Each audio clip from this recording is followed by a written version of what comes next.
Narayana college యాజమాన్యం నిర్లక్ష్యం వల్లనే తమ బిడ్డ గిరీష్ అరవంత్ మృతి చెందాడని హైదరాబాద్ లో కాలేజ్ గోడ దూకుతో కరెంట్ షాక్ తో మృతి చెందిన విద్యార్థి తల్లిదండ్రులు ఆరోపించారు. తెనాల్లో వారు మీడియాతో మాట్లాడుతూ ఘటన వివరాలు తెలియజేశారు. స్థానిక బురిపాలెం రోడ్లోని బీసీ కాలనీకి చెందిన కర్రె విజయ్ కుమార్ దంపతులకు కుమారుడు గిరీష్ అరవంత్, మరో కుమార్తె ఉన్నారు. కుమారుడు గిరీష్ అరవంత్ను హైదరాబాద్లోని హయత్ నగర్ పరిధిలో గల కోహెడ నారాయణ కాలేజీలో ఇంటర్ మొదటి సంవత్సరంలో చేర్పించారు. ఈ నెల 12వ తేదీన కాలేజీ హాస్టల్లో చేరిన గిరీష్ తరచూ తల్లిదండ్రులకు ఫోన్ చేసి తనకు అక్కడ బాగాలేదని ఇంటికి వచ్చేస్తానని చెబుతున్నాడు. అయితే తల్లిదండ్రులు అతడికి సర్ది చెప్తూ వచ్చారు.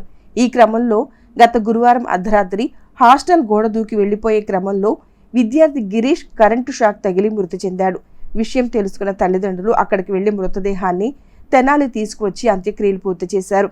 ఈ నేపథ్యంలో ఆదివారం తమను కలిసిన మీడియా ప్రతినిధులతో విద్యార్థి తల్లిదండ్రులు మాట్లాడారు. తమ బిడ్డ విషయంలో నారాయణ కాలేజీ యాజమాన్యం పూర్తి నిర్లక్ష్యంగా వ్యవహరించిందని ఆరోపించారు. అంతమంది చదువుతున్న కాలేజీ హాస్టల్ నుండి తమ బిడ్డ బయటకు వెళ్లే ప్రయత్నం చేస్తే యాజమాన్యం ఏం చేస్తోందని ప్రశ్నించారు. తమకు జరిగిన అన్యాయం మరొకరికి జరగకూడదని అన్నారు. నుంచి వెళ్ళి హైదరాబాద్లో ఉంటున్నామండి. బాబు రీసెంట్గా 10వ తరగతి పాస్ అయ్యాడు. మేము అందరిలాగే బాబుని మంచిగా చూడాలి, ఇంట్లో పరిస్థితులు ఇది అవటం వల్ల మేము వాడిని హాస్టల్లో 12వ తారీఖు నారాయణ కోహెడాలో జాయిన్ చేశాము. వాడు అంతా జాయిన్ అయిన తర్వాత మేము రోజు వాడు ఫోన్ చేస్తూనే ఉన్నాడు అక్కడి నుంచి. అమ్మ ఎలా ఉందంటే, అమ్మ బాగాలేదు ఇక్కడ, నన్ను తీసుకెళ్ళండి అంటే, ఆ ప్రతి పిల్లోడు అంటాడు 4 రోజులు అయితే అలవాటు అయిపోయిద్దమ్మా అని చెప్తూ వచ్చాము. వాడు అలాగా చూస్తూ మాకు ఒకరు ఫోన్ రాలేదు గురువారం రోజు. అది రాకపోతే ఏంటి రాలేదని చెప్పి మేము చూస్తే 10ంటికి బాబు కాలేజీకి రాలేదన్నారు. ఏదో ఉంది అని చెప్పి నేను భయంతో కాలేజీకి అటెండ్ అయ్యి బాబు ఏడంటే లేడు, ఏమన్నా పారిపోయాడేమో అన్నారు, దూకాడేమో రిలేటివ్స్ కనుక్కోమంటే కాదండి ఇక్కడే ఉండుంటాడు, సీసీ ఫోటేజ్ చూపిమ్మంటే సరైన సీసీ ఫోటేజీలు పనిచేయట్లేదని చెప్పారు. అది రెస్పాన్స్ సరిగ్గా లేకపోవడం మాకు మేము పోలీసులు కంప్లైంట్ ఇచ్చాము. వాళ్ళు వచ్చి అడిగితే అప్పుడే కొంచెం సీసీ ఫోటేజీలు పనిచేస్తున్నాయి అని చెప్పి స్టార్ట్ చేశారు. ఇదంతా కాదులే అని మేము కేసు ఫైల్ చేసాము. హయత్ నగర్ పిఎస్కి వెళ్ళి మేము మిస్సింగ్ కేసు ఫైల్ చేశాము. అతను వచ్చిన తర్వాత ఫోటేజీ చూసి బాబు 152కి 19th నైట్ దిగినట్టు చూపించారు. అది అవుటింగ్ వెళ్ళింది కూడా మాకు చూపించలేదు మా బాబుది. ఇంకా ఇది ఎంత మాకు ఏదో అనుమానంగానే ఉంది. ఇదంతా అయ్యి మా బాబుని మరుసటి రోజు మాకు నైట్ 2:30కి అప్పచెప్పారు. మేము ఇవన్నీ జరిగిన తర్వాత అంటే ఈ 24 గంటలు నా కొడుకు ఏమయ్యాడు, అసలు ఏంటి కాలేజీ బాబుకి కరెంట్ షాక్ కొట్టి ఇదయ్యాడండి. బాబుని మేము హాస్పిటల్లో జాయిన్ చేసామని చెప్పి ఆ మిడ్నైట్ నాకు ఫోన్ చేశారు. బాబు రూపురేఖలు లేకుండా అక్కడ హాస్పిటల్లో నేను చూశాను బాబుని. అది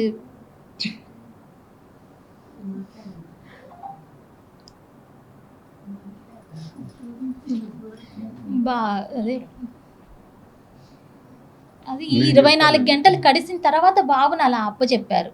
బాబు 155కి మెట్లు దిగటం, మెస్ దాకా రావడం చూపించారు. ఆ తర్వాత రోజు మరి అదే టైం తర్వాత మాకు బాబుని ఆ పరిస్థితుల్లో అప్పచెప్పారు. అంటే నేను మార్నింగ్ నుంచి వెళ్ళి నా బాబు ఏడని అడుగుతున్నప్పుడు ఏ రెస్పాన్సివ్ సరిగ్గా ఇవ్వకుండా ఆ పొజిషన్లో అంటే ఏమైంది 24 గంటలు అసలు ఆ యాజమాన్యం సెక్యూరిటీ ఏం తీసుకుంటుంది పిల్లల కోసం? ఈరోజు నా కొడుక్కి ఇలా జరిగింది, మిగతా అక్కడున్న 100 పిల్లలకి రక్షణ లేదా? ఆ కాలేజీలో వాళ్ళకి కూడా న్యాయం జరగాలనే నేను ఈ తాపత్రయంతోనే ఈ ఇంటర్వ్యూ ఇస్తున్నాను. లేకపోతే నా కొడుకు తిరిగి వస్తాడనో ఏదో అని కాదు. నా కొడుకు లాగా ఉన్న అక్కడ 100 మంది పిల్లలకి న్యాయం జరగాలి. వాళ్ళకి అక్కడ సెక్యూరిటీ లేదు, సరైన సెక్యూరిటీ ఆ కాలేజీలో లేదనే విషయాన్ని ప్రపంచం మొత్తం తెలియటం కోసమే ఇలా మాలాగా జాయిన్ చేసిన ప్రతి తల్లిదండ్రి కూడా సెక్యూరిటీ గురించి ఆలోచించి ప్రతి కాలేజీలో కూడా చూడండి. లేదంటే మీ పిల్లల్ని మీరు వదులుకోకండి, మీ దగ్గరే పెట్టుకోండి. భవిష్యత్తు అనేది తలరాత దేవుడు ఎలాగలో రాసే ఉంటాడు.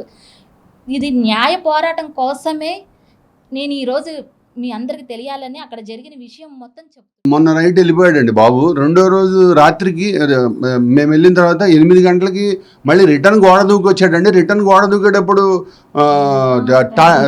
ట్రాన్స్ఫార్మర్ టచ్ అయ్యాడండి అని చెప్పాడండి. అసలు పొంతం లేని సమాధానాలు చెప్తున్నారు. దీనివల్ల మాకు అర్థం కాకుండా ఉందండి. పోస్ట్ మార్టం రిపోర్ట్ అయితే ఇచ్చాము. మేము కావాలని జాయిన్ చేయలేదండి. మా పరిస్థితుల దృష్ట్యా మేము మా ఇంట్లో వాళ్ళ హెల్త్ ప్రాబ్లం దృష్ట్యా మేము బయట తిరగాల్సి వచ్చింది. పాప అవుట్ ఆఫ్ సిటీకి వెళ్ళాల్సి వచ్చింది.